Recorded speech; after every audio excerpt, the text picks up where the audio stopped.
말씀은 그 잠언의 대미를 장식하는 그런 말씀입니다. 다 알듯이 그 주제는 현숙한 여인에 대해서 말씀을 하고 있습니다.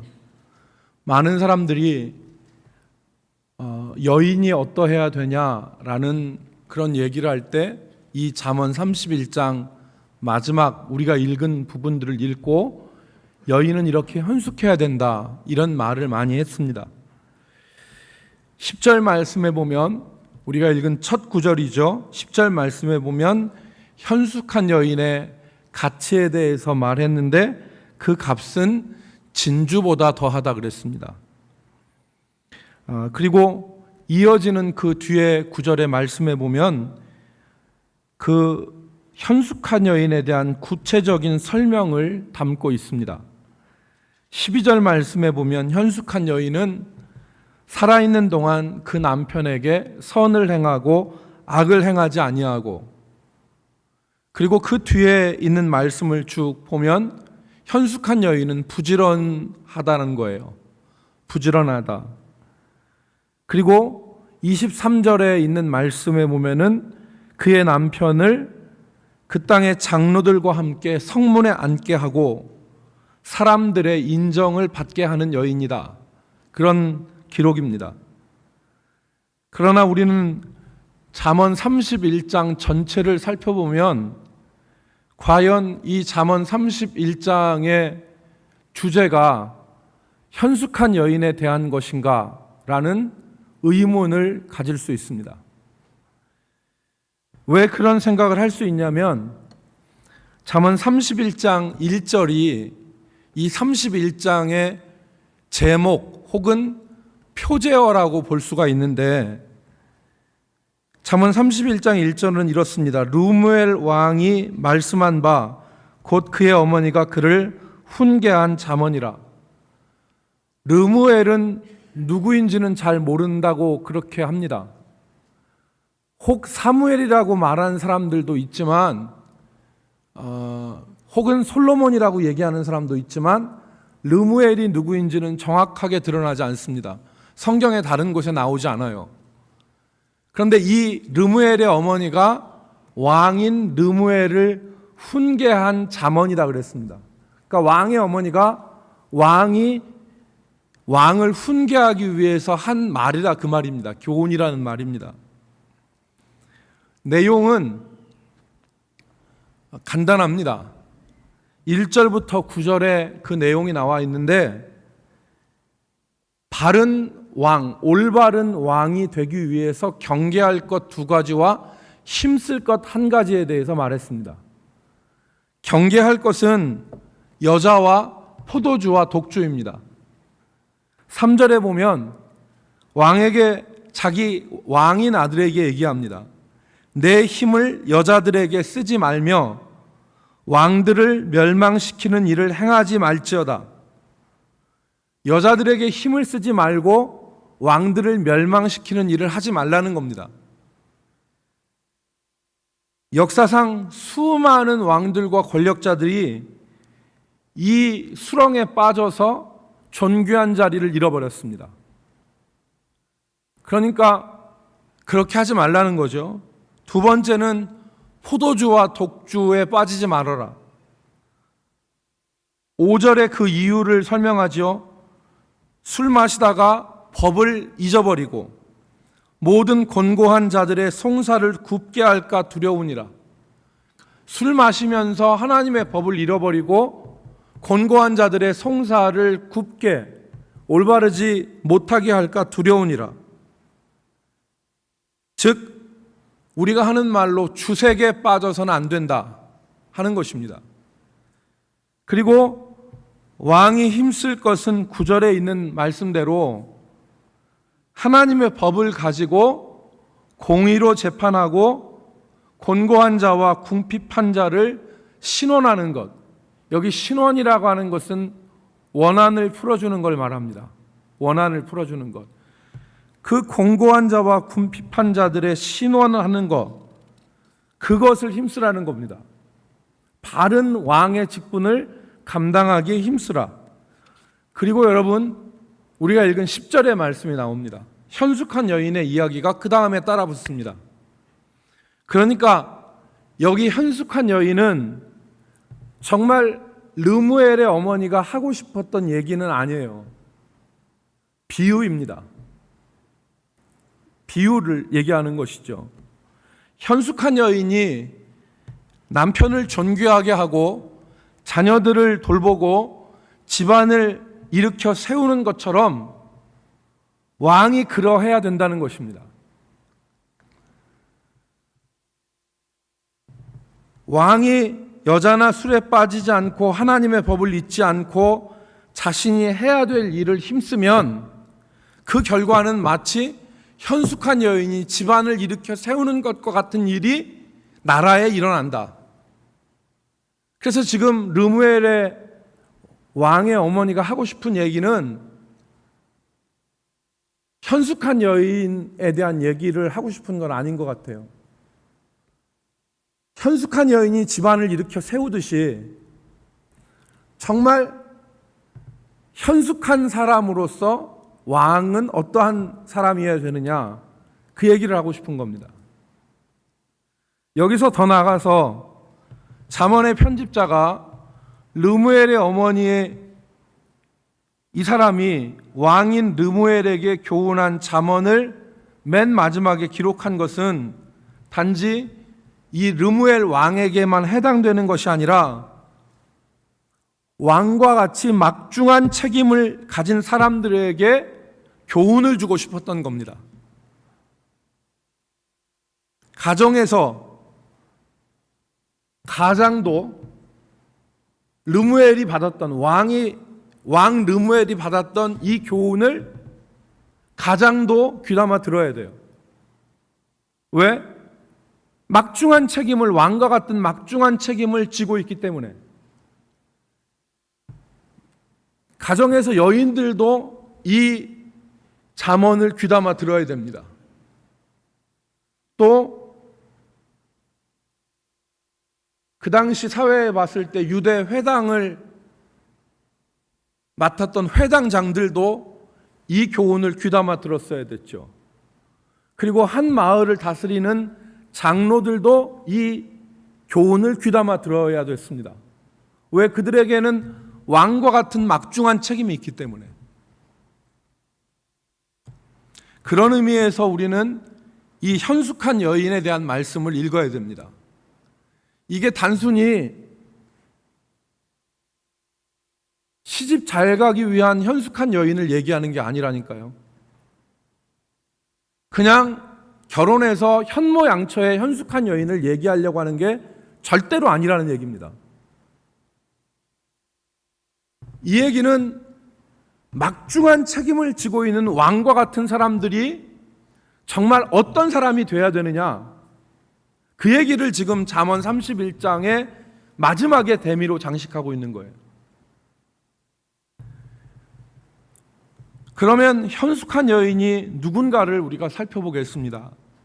결론적으로 현숙한 여인은 30절에 있는 여호와를 경외하는 여자입니다. 우리가 다 잘 알고 있죠. 30절을 읽겠습니다. 우리 같이 고운 것도 시작. 고운 것도 거짓되고 아름다운 것도 헛되나 오직 여호와를 경외하는 여자는 칭찬을 받을 것이라. 아멘. 여기 고운 것도 거짓되고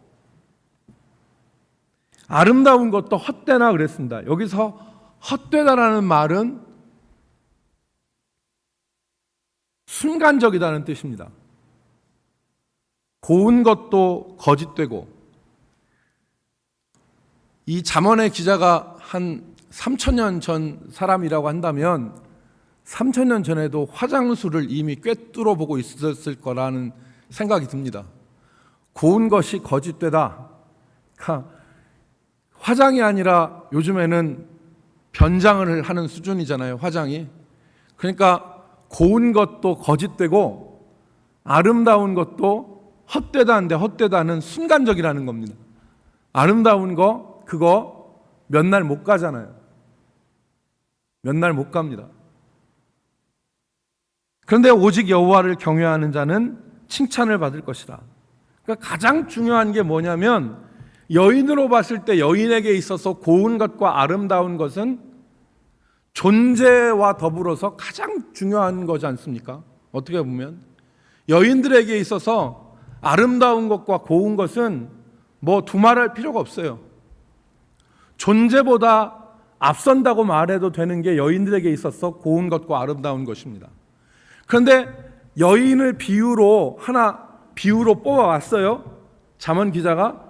그리고서 하는 얘기가 고운 것도 아름다운 것도 헛되고 거짓되지만 그보다 더 중요한 것이 뭐냐면 여호와를 경외하는 것이다.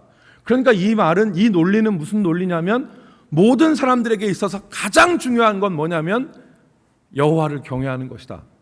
이 얘기를 하는 것입니다. 자신이 매우 아름답다고 생각하는 왕비병에 걸린 한 여자 집사님이 있었습니다. 자기가 무지 아름답다고 생각하는 왕비병에 걸려 있어요. 그런데 이 왕비병에 걸려 있는 집사님이 어느 날 음식을 해놓고 식탁 앞에 자기의 아들하고 둘이 앉게 되었는데 그 아들한테 말합니다. 사랑하는 아들, 엄마는 얼굴도 예쁜데 요리도 잘하지, 그치? 아들한테 얘기를 했어요. 엄마는 얼굴도 예쁜데 요리도 잘하지, 그치? 그러면서 아들한테 이런 엄마와 같은 것을 사자성어로 뭐라고 하지? 라고 아들한테 물었어요. 중학생들 같으면 대답도 안 할 텐데 아마 아들이 초등학생이었나 봐요. 그러니까 초등학생인 아들이 엄마의 대답을 듣고 엄마가 대답을 기대했는데 엄마가 대답을 기대한 대답은 뭐였냐면 금상첨화였어요. 금상첨화. 엄마는 얼굴도 예쁘고 요리도 잘해 라는 사자성어를 뭐라고 하지 해서 금상첨화라고 하는 것을 기대했는데 그 아들이 대답을 했습니다. 아들이 당당하게 엄마한테 대답을 했어요. 뭐라고 하냐면 자화자찬 그랬습니다. 자화자찬. 엄마가 자화자찬한다는 거죠. 그러니까 엄마가 당황을 했습니다.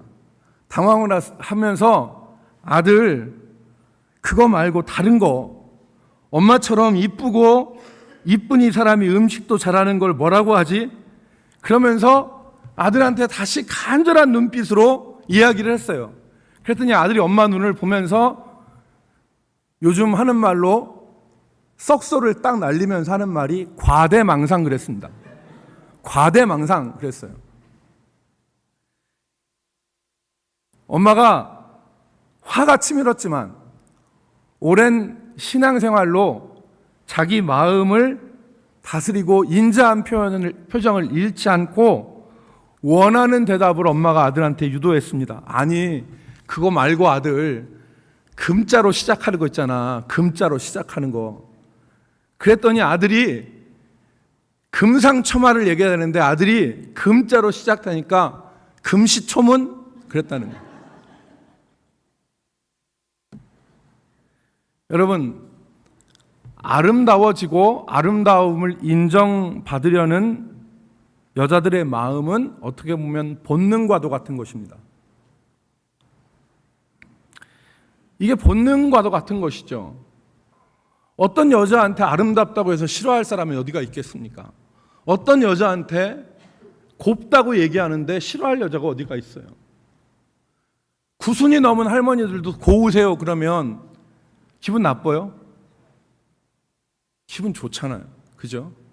이게 본능과도 같은 것인데 그것보다 더 중요한 것이 뭐냐? 여호와를 경외하는 것이라는 겁니다. 그러니까 이 말씀은 무엇보다도 중요한 것이 여호와를 경외하는 것이다. 여러분, 성경을 한번 찾아보겠습니다. 우리가 잠언서를 읽었는데 잠언서의 전체적인 주제가 뭐냐면 잠언의 주제가 뭐냐면 여호와를 경외하는 거예요. 여호와를 경외하는 것에 대해서 계속 말해요. 10번인가 12번인가가 나와요. 여호와를 경외하는 것이 하는 말이 잠언서에 10번인가 12번인가 나옵니다. 제가 정확하게 세진 않았는데 10번 정도 이상이 나옵니다. 잠언에. 그러면 잠언서 9장 10절을 한번 여러분 찾아보십시오. 잠언서 9장 10절.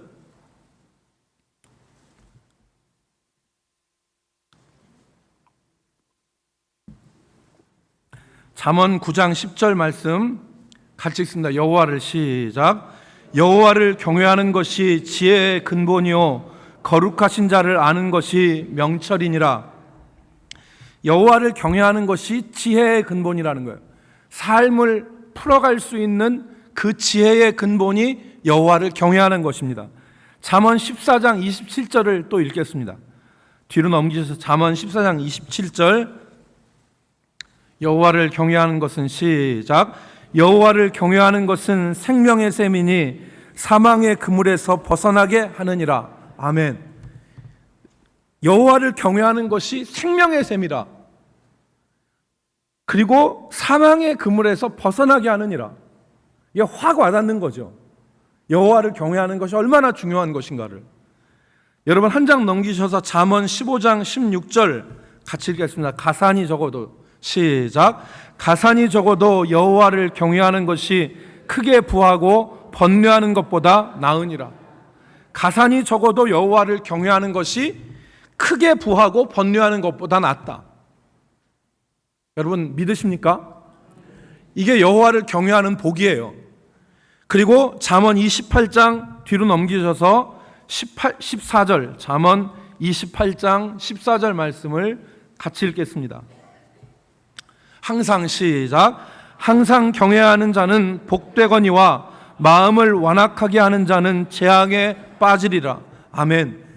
여호와를 경외하는 것은 항상 복된 일이지만 마음을 완악하게 먹는 것은 재앙에 빠지게 되는 것이다. 그렇게 설명했습니다.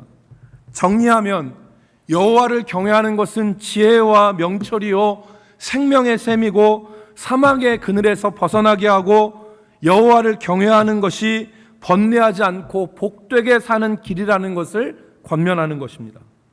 그러므로 현숙한 여인은 더 나아가서 현명한 사람은 어떤 사람이냐? 무엇보다도 여호와를 경외하면서 사는 사람이라 그 말입니다. 정말 현명한 사람은 여호와를 경외하면서 사는 사람이다. 이제 우리가 마지막으로 이제 살펴볼 말씀은 여호와를 경외하는 이 현숙한 여인의 구체적인 삶의 모습이 어떤 것인가 두 가지를 생각해 보도록 하겠습니다. 여호와를 경외하는 사람이 어떤 사람인가? 여러분 생각해 보십시오. 여호와를 경외하는 사람은 어떤 사람인가? 여러분 머릿속에 여호와를 경외하는 사람은 두 손을 하늘로 들고 하나님을 향하여서 기도하는 사람이다. 이게 여호와를 경외하는 사람의 생각일 수 있어요. 여러분 어떤 상상을 하십니까? 여호와를 경외하는 사람은 어떤 사람일 것 같습니까? 여호와를 경외하는 사람은 어떤 사람인가 우리가 각자 생각할 수 있지만 우리가 읽은 본문 말씀에 보면 여호와를 경외하는 사람의 모습이 구체적으로 딱 드러납니다. 여호와를 경외하는 사람은 이런 사람이다. 첫 번째 우리가 발견할 수 있는 것은 여호와를 경외하는 사람은 이웃을 사랑하는 사람입니다. 여호와를 경외하는 사람은 이웃을 사랑하는 사람이다. 오늘 본문 말씀에 보면 현숙한 여인의 삶의 모습이 그려져 있는데 그 삶의 모습 중에 가장 먼저 눈에 띄는 것이 바로 뭐냐면 이웃을 사랑하는 것입니다. 하나님을 사랑하는 사람, 경외하는 사람의 자연적인 모습은 이웃을 사랑하는 사람입니다. 여러분 요한일서 4장 20절 말씀, 21절 말씀을 우리 한번 같이 읽어보도록 하겠습니다. 요한일서 4장 20절, 21절 말씀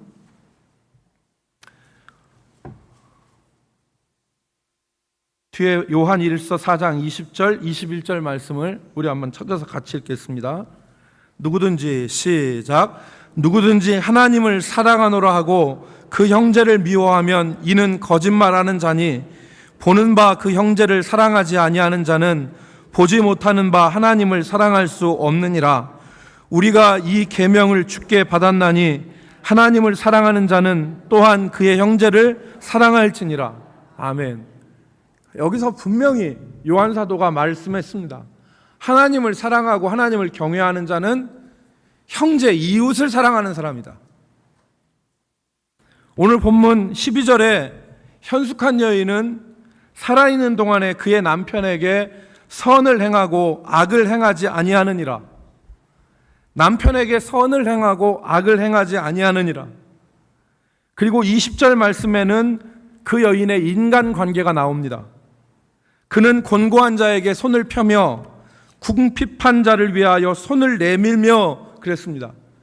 여기서 내민 손, 펴는 손은 구제의 손, 사랑의 손, 도움의 손입니다. 여호와를 경외하는 사람은 이웃을 사랑하는 사람이에요. 오늘날도 여호와를 경외하는 사람들의 손길을 통해서 교회가 세워집니다. 오늘날도 여호와를 경외하는 사람들의 손을 통하여 넘어진 자들이 일어나는 역사가 일어납니다.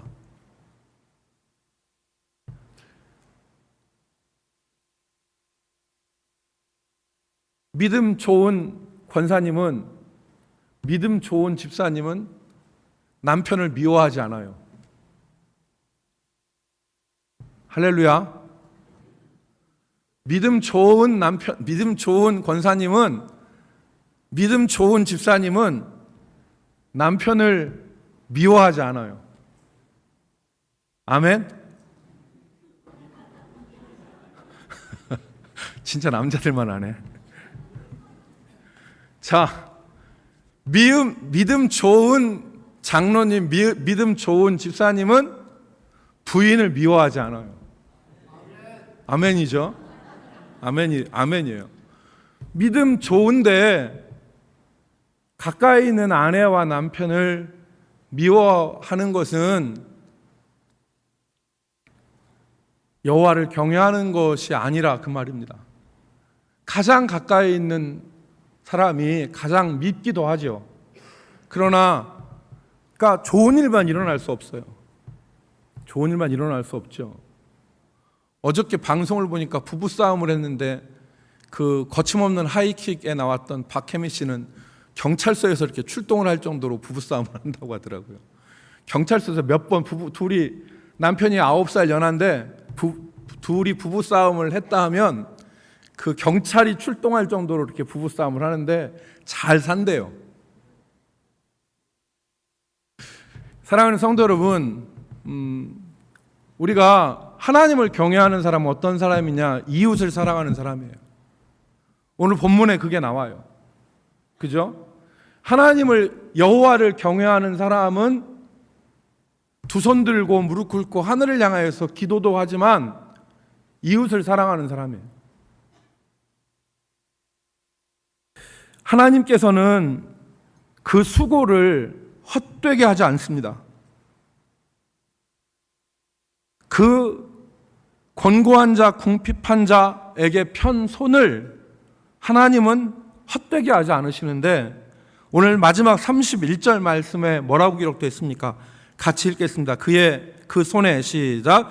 그 손의 열매가 그에게로 돌아갈 것이요 그 행한 일로 말미암아 성문에서 칭찬을 받으리라. 누가? 현숙한 여인이. 현숙한 여인이 그 손의 열매가 그에게로 돌아갈 것이라. 그에게로 돌아갈 것이라. 정말 속 몰라주는 사람 있죠. 막 진짜 속 몰라주는 사람 있어요. 어떻게 저렇게 속을 몰라줄까 하면서 같이 사는 사람인데 그럴 수 있고 가까운 사람이 그럴 수 있어요. 그런데도 손을 펴는 거예요. 그 손을, 선을 행하고 악을 행하지 않는다 그랬잖아요. 선을 행하고 악을 행하지 않는다. 현숙한 여인은 자기 남편에게 살아있는 동안 선을 행하고 악을 행하지 아니한다. 그러니까 그렇게 했을 때 그 손의 열매가 그에게로 돌아갈 것이요 그 행한 일로 말미암아 성문에서 칭찬을 받으리라. 여기서 성문은 공개적인 장소입니다. 모든 이스라엘 백성들이 모이는 공개적인 장소가 성문인데 그 성문에서 칭찬을 받으리라. 이것을 성문에서 칭찬을 받는다는 말을 요한계시록적으로 해석을 한다면 하나님의 심판대 앞에서 칭찬을 받으리라. 모든 사람이 바라보는 공개적인 그 장소에서 현숙한 여인이 성문에서 칭찬을 받듯이 성도는 마지막에 여호와를 경외함으로 이웃 사랑한 그 손의 열매를 주님의 마지막 심판대에서 칭찬을 받을 것이라는 것으로 우리는 해석할 수 있습니다.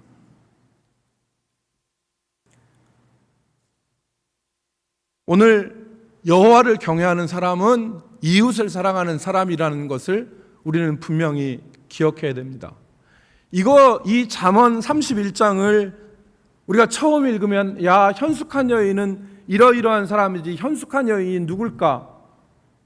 김 집사님일까? 박 권사님일까? 아니면 최 집사님일까? 이렇게 찾는데 그렇게 찾지 말고 이건 그런 말을 하는 게 아니에요.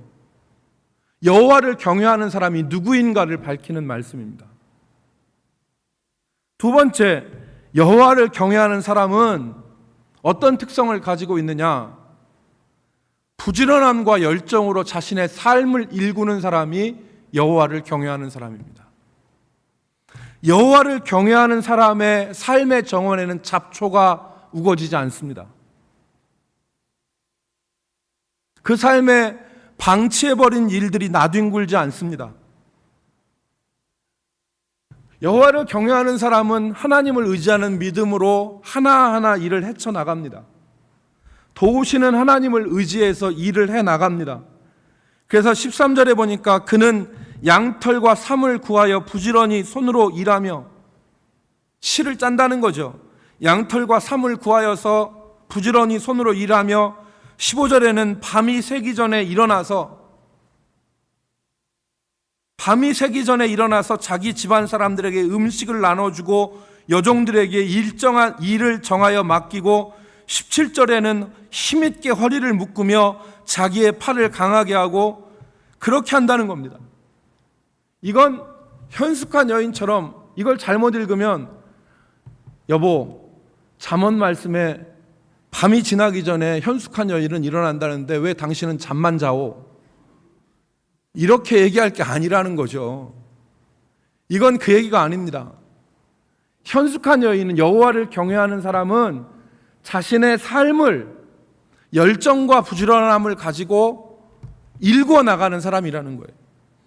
18절에 보면은 거기 그렇게 나오지 않습니까? 등불을 끄지 아니한다.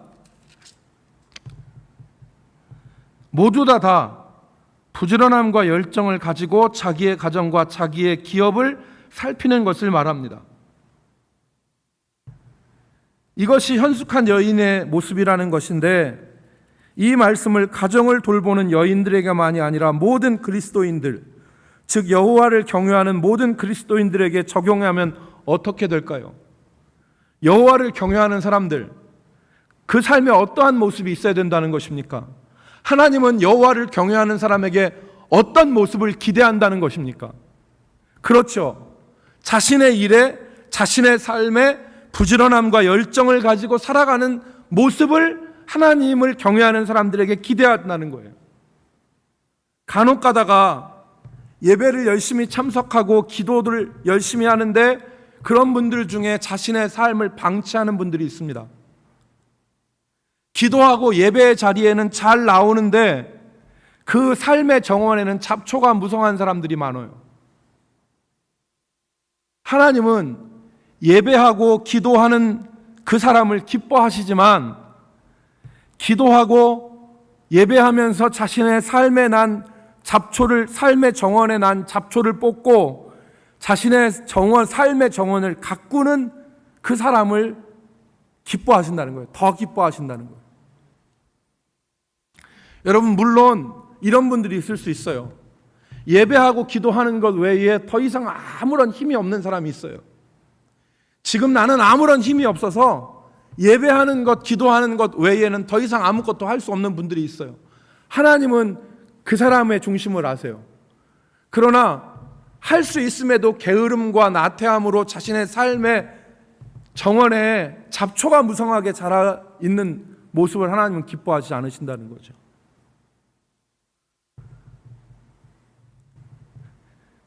하나님은 우리의 순종과 우리의 씨 뿌림을 통해서 하나님의 일하심을 나타내십니다.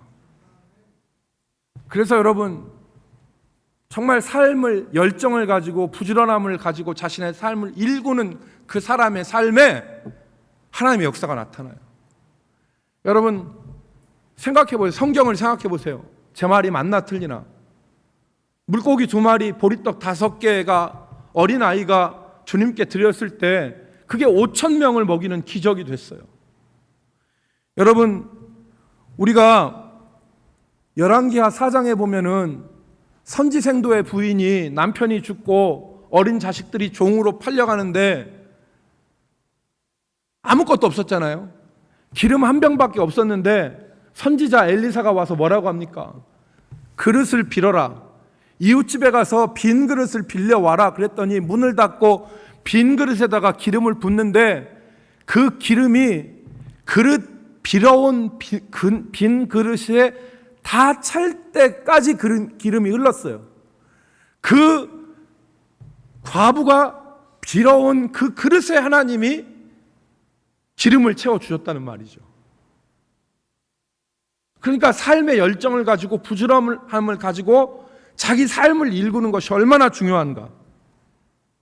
베드로가 밤새도록 수고하여서 그물을 내렸지만 고기를 잡지 못했지만 말씀에 의지하여 가서 깊은 데서 그물을 내리니까 그 그물에 고기가 가득해서 들어왔습니다. 울며 씨를 뿌릴 때 기쁨의 단을 거둡니다. 그러니까 사랑하는 성도 여러분, 하나님을 경외하는 사람이 어떤 사람입니까? 열정과 부지런함을 가지고 자신의 삶을 일구는 사람이 하나님을 경외하는 사람이에요. 잠언 31장에 기록된 이 말씀은 현숙한 여인, 여호와를 경외하는 사람이 누구냐? 첫 번째는 이웃을 사랑하는 사람이고, 두 번째는 열정과 부지런함을 가지고 자기의 삶을 일궈가는 사람이에요.